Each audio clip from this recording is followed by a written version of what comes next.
I never thought I'd wake up feeling like a stranger in my own life. The world around me looked the same familiar faces, the same old streets, but something inside me had shattered, cracked beyond repair. Because this time, I saw clearly what I'd been blind to for so long. She wasn't mine anymore. Not really. They say second chances don't come easy.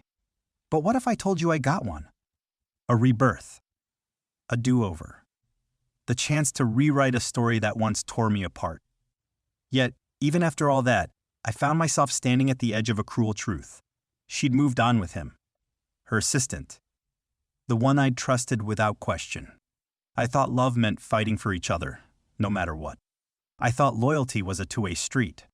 But when I discovered what was hidden beneath the smiles and the quiet whispers, everything I believed turned to ash.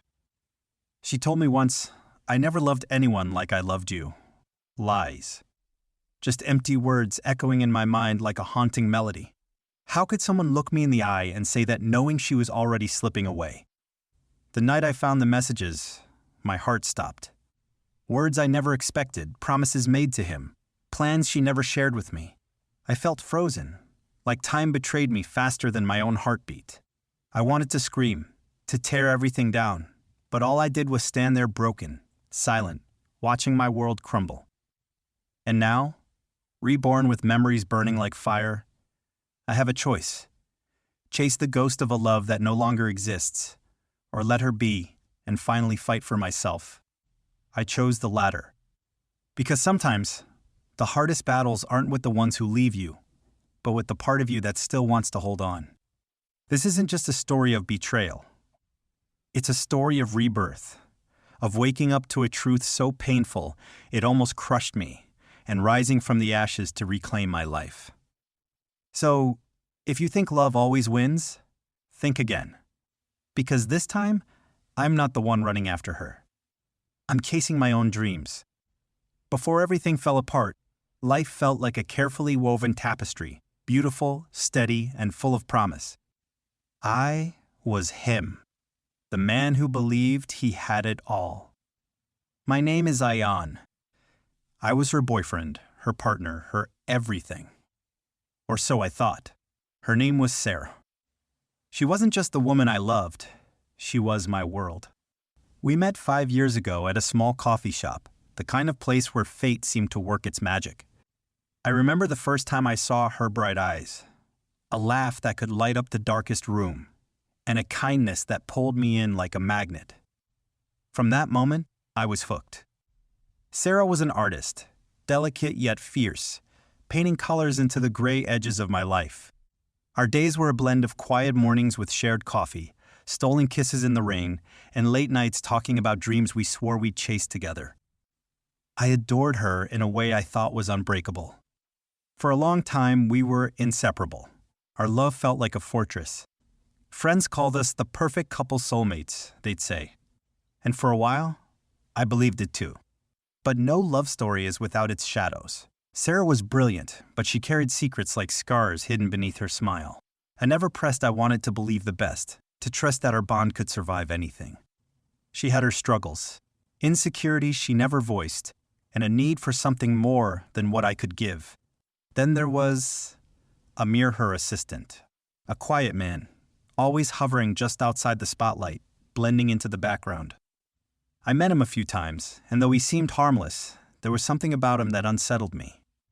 Maybe it was the way Sarah's eyes softened when he was near, or how she sometimes talked to him late into the night, her voice hushed and serious. I told myself not to worry, that I was just being paranoid. After all, how could I compete with a guy who was always there, always listening, always ready to support her dreams in ways I couldn't? But the truth is, Amir became more than an assistant.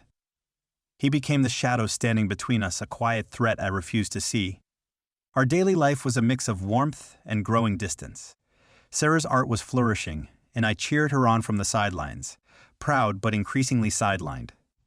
She would talk about her plans, her ambitions, the shows she wanted to put on, always with Amir by her side, offering ideas, encouragement, and sometimes more than just professional support.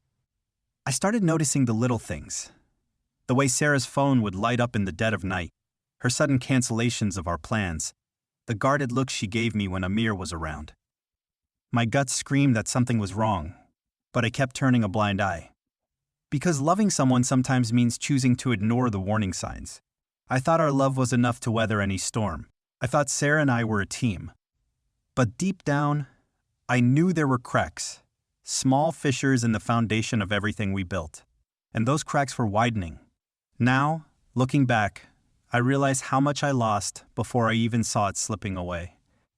Before the betrayal. Before the rebirth. Before I chose to stop chasing her and start chasing myself. It started with a whisper, a tiny, harmless-seeming thing that grew into a scream in my mind. That evening, I was supposed to meet Sarah after work. She said she had something important to tell me. I was nervous but hopeful. Maybe it was finally the breakthrough we needed, a new plan, a fresh start. But when I arrived at her studio, something felt off. The door was slightly ajar, the lights dimmed. Inside, voices floated through the thick air, hers and someone else's. I paused at the threshold, my heart tightening like a fist. I couldn't make out the words at first, just the tone. Low. Secretive. Intimate in a way that didn't belong to me. Slowly, I stepped closer, trying to hear, trying not to imagine the worst. Are you sure no one will find out? Sarah's voice was barely above a whisper, trembling just a little. A man's voice responded calm, steady, unnervingly confident. No one. You can trust me. My breath caught. I strained to see who it was, but the shadows swallowed the figure. I didn't need to know more. My mind raced her assistant. I wanted to interrupt, to storm in and demand the truth. But my legs felt glued to the floor, my throat dry and raw. Instead, I stepped back, swallowed the cold lump in my chest, and left without a sound. The next days blurred into a nightmare. I tried to pretend everything was normal, smiling when I saw her, asking about her day, but inside, a storm raged. Then came the messages. One night, unable to fight the gnawing doubt, I reached for Sarah's phone when she left the room. I didn't want to invade her privacy, but the fear was suffocating, clawing at my sanity. A message popped up, and my heart stopped cold. Can't wait to see you tonight, just the two of us. No name, no hint. Just those words, like a knife twisting deep inside me. I stared at it again, disbelief mingling with pain. Was it for me? No, the way she looked at me lately. So distant, so distracted. This was for someone else. I searched the phone, desperate for answers, but everything was locked behind a password I didn't know. That night, sleep was a stranger. My mind replayed every moment, every glance, every secretive smile. Was I losing her? Or had I already lost her long ago? Then came the sight that broke me. I was leaving a cafe where Sarah said she was meeting a client. I hoped it was just that business. But when I turned the corner, there they were. Sarah, laughing softly, leaning in close to Amir. His hand brushed hers. Just a touch, but it ignited a wildfire inside me. I froze, every breath catching in my throat. She looked up and caught my eye. For a split second, I thought I saw guilt flicker across her face. But then she smiled, the same smile she gave me when we first met, but colder, sharper, like a mask. And just like that, my world tipped. I wanted to scream at her, to demand the truth, to rip the lie from her lips. But all I could do was turn away, the weight of betrayal crushing my chest. That was the night I realized everything was about to change. The woman I loved was slipping through my fingers, and the man standing beside her wasn't just an assistant anymore. He was the beginning of my end. I couldn't stop staring at my phone. The message that shattered me replayed in my mind like a broken record. Can't wait to see you tonight, just the two of us. Who was she talking to? Why was she hiding this from me? My thoughts tangled into knots I couldn't undo. I wanted to believe it was a mistake. Maybe just a misunderstanding. Maybe she was talking about a surprise for me, or some secret project she didn't want to spoil. But every fiber of my being screamed that wasn't true. Every time Sarah smiled at me, it was different now. There was distance behind her eyes, a coldness I hadn't seen before. It scared me. More than anything, I feared losing her. I kept replaying every moment, every word she said. Was I blind all this time? Did I miss the signs? I remembered how she used to laugh freely with me, how her touch was warm and certain. But now? Her hands trembled when she thought I wasn't looking. Her laughter was quieter, and her eyes darted away. One night, I confronted her gently, trying not to break the fragile thread between us. "Sarah, is there something you're not telling me?" I asked, voice trembling. She looked away, biting her lip. "Ayan, I don't know how to say this." My heart stopped. "I'm tired," she whispered. "Tired of pretending everything is perfect." I reached for her hand, desperate for a connection. "We can fix this. We always do." But she pulled away, tears shining in her eyes.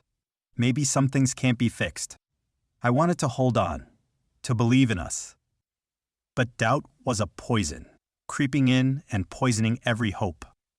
That night, sleep was impossible. I lay awake, haunted by images I couldn't shake. What if she was slipping away, not just from me but into someone else's arms? I hated myself for spying on her phone, but the fear was unbearable. I needed answers, even if they hurt. Days passed in a haze. I watched her, searching for clues, but she was a master of secrets.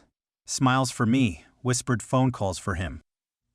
One afternoon I saw them again, Sarah and Amir, sitting close, sharing a private joke. The way they looked at each other made my blood run cold. I wanted to scream, to rip them apart. But instead, I felt numb. My mind was a battlefield. Love warring with betrayal, hope clashing with despair. Could I forgive her? Could I forgive myself for not seeing sooner? I talked to my closest friend, hoping for clarity. "She loves you," he said firmly. "But sometimes, love isn't enough." His words stung, because deep down, I knew he was right. I wanted to hate her for what she did. But a part of me still clung to the love we shared, the memories we made, the dreams we built together. That conflict tore me apart. Every time I saw her with Amir, I felt like I was losing a piece of myself. I asked myself again and again, was this the end of us? Could I let her go without losing everything? Or was I holding on to a ghost? Fear gripped me, fear of being alone, fear of starting over, fear that I'd never be whole again. But somewhere beneath that fear was a tiny spark, a spark of something new. Maybe this wasn't just an ending. Maybe it was the beginning of something I hadn't yet dared to imagine. I thought I had seen the worst, that betrayal by itself was the final blow. But life, cruel as it is, wasn't done with me yet. The day after that unbearable afternoon at the cafe, something inside me snapped. I couldn't sit still. I needed to know everything. So, I followed him, Amir. I trailed him from a distance, heart pounding like a drum in my chest. Every step he took felt like a thread unraveling the last shreds of my sanity. He moved through the city like a shadow, calm, confident, untouchable. I watched as he entered a building I didn't recognize, one far from Sarah's studio or the places she usually went. The lobby was cold and sterile, unlike the warm, creative chaos of Sarah's world. Amir disappeared inside, and I hesitated. My instincts screamed to turn away, but my feet kept moving forward. I found a spot near a window overlooking the entrance, heart hammering, breath shallow. Minutes passed. Then out came Amir, but he wasn't alone. A woman followed him, a stranger to me, but not to my senses. She was beautiful, with sharp eyes and a confident smile. But what shocked me wasn't her face. It was the way Amir treated her. No secretive glances, no whispered words. They laughed, touched, and walked inside together like lovers. The image tore through me. Was Sarah really the only one? Or was Amir playing a different game altogether? I pulled out my phone, desperate to call Sarah, to scream at her, to demand answers. But my hands shook too much to dial. Instead, I stayed, watching shadows deepen as the sun slipped away. Later that night, Sarah's phone rang again. This time, I saw the name Amir. I decided to confront her, armed with the fragments I'd gathered, desperate to shatter the lies. "Who is he, Sarah? Amir?" I demanded, voice shaking but fierce. She froze, eyes wide. "Ayan, it's not what you think." I laughed bitterly. "Not what I think? Then tell me, what is it?" She looked away, biting her lip. Then, with a heavy sigh, she whispered, "Amir isn't just my assistant. He's my fiancé." The words hit me like a fist to the gut. I staggered back, trying to process what I'd just heard. You never told me?" I whispered, voice cracking. "I didn't want to hurt you," she said, tears spilling down her cheeks.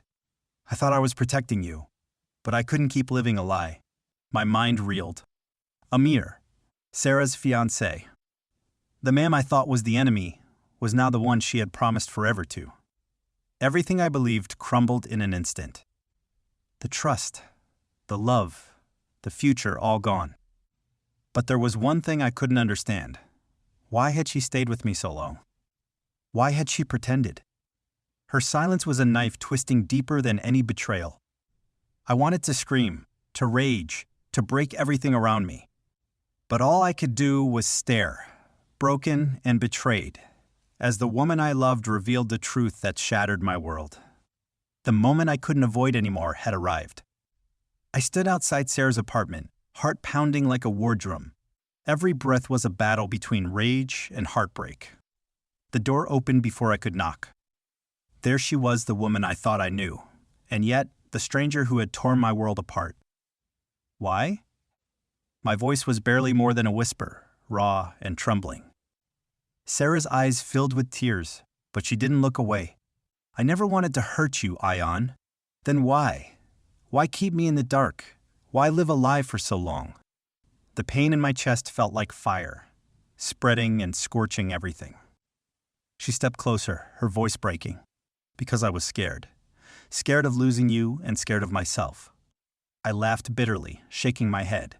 "You lost me the moment you started lying, and I don't know who I'm more afraid of you, or what I'm becoming because of you." Sarah reached out, but I pulled back. "Don't."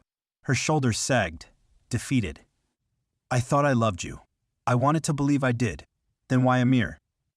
The words ripped out like a scream. She swallowed hard. "Because sometimes love isn't enough. Because sometimes we choose the person who can actually hold us, not the one who just promises to."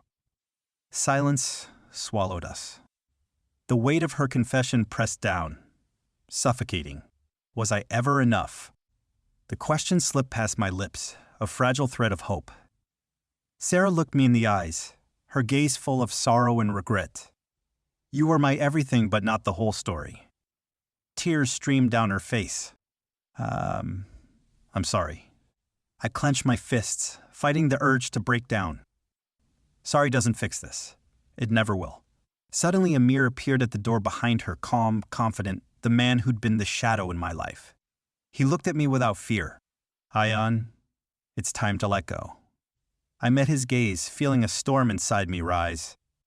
"You don't get to tell me that." Sarah stepped between us. "Please, Ayan. It's over. We both need to move on." My breath caught. I wanted to scream, to fight, to tear it all down. But deep inside, something cracked, the last shreds of my anger dissolving into cold clarity. I took a shaky step back, voice low but steady. "Maybe you're right." Turning away, I felt the weight of years fall off my shoulders. For the first time in a long time, I was free to chase the dreams I put aside, free to find myself again. And though the pain was raw, the ending was mine to write. Walking away from Sarah's door felt like shedding a heavy, suffocating cloak I'd worn for years. The air outside was cool and crisp, the kind that clears your head and sharpens your senses. I breathed deeply, trying to shake the numbness still clinging to my chest. For so long I had let my life revolve around someone else's story, her dreams, her secrets, her lies. But now, with the truth laid bare and the dust settled, something inside me shifted. I realized I hadn't just lost her. I had found myself. The days after our final confrontation were the hardest. Every place we had shared, our favorite cafe, the park bench where we once promised forever, Even the quiet corners of my apartment felt like echoes of a ghost. Memories clung like shadows, refusing to fade. At night, sleep came in fits and starts, invaded by dreams that were part regret, part hope. I saw Sarah's face, tear-streaked and full of sorrow, but I also saw a future that wasn't tethered to pain. Friends reached out, offering kind words and distractions, but I knew the healing had to start inside me. I couldn't rebuild my life on someone else's broken promises. I had to build my own foundation. So I made a decision. To chase my own dreams, not hers, not Amir's, but mine. I dusted off the sketches I'd abandoned years ago, the ones I'd stuffed into drawers when life got complicated. I signed up for classes, reconnected with old mentors, and slowly began to rediscover the passion that once set my soul on fire. Each brushstroke was a rebellion against the past, a declaration that my story wasn't over. The pain was still there, like a scar beneath the surface, but it didn't define me anymore. Months passed. The ache softened, replaced by a quiet strength. I met new people, forged new connections, and allowed myself to hope again cautiously, but with open eyes. One evening, as I stood in front of a canvas filled with vibrant colors and bold lines, my phone buzzed. A message from Sarah. I hope you find the happiness we couldn't share. Take care, Ayan. For a moment, my heart clenched, old wounds opening briefly. But then, a calm settled over me.